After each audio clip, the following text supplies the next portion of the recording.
la mission que le Seigneur nous a octroyée, qu'il nous a commissionné, Matthieu 28, le verset 19, allez, faites de toutes les nations des disciples. On prêche l'évangile. Lorsque une personne croit à l'évangile, cette personne se fait baptiser.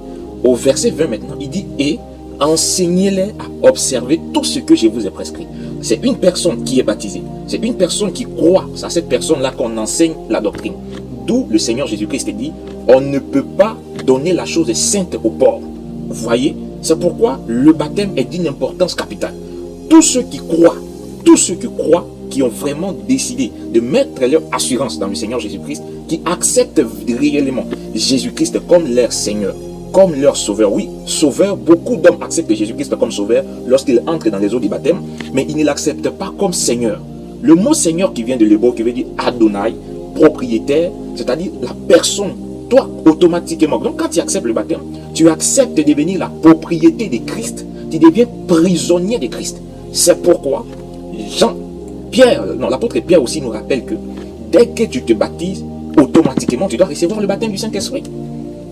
Parce que quand tu sors de l'eau, tu deviens un corps vide.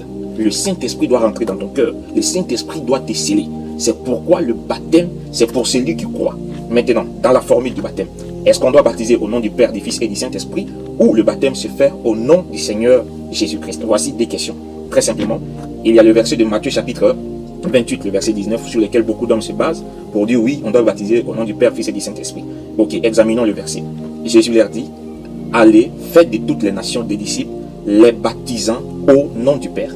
Regardons tous dans l'orthographe. Le O ici, lorsque Matthieu écrit, le O n'est pas accordé.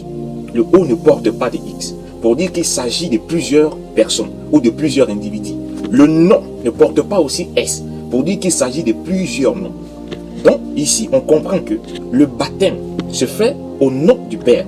Donc ici, ça devient un énigme qu'il faut résoudre. Quel est le nom du Père? Quel est le nom du Fils? Et quel est le nom du Saint-Esprit?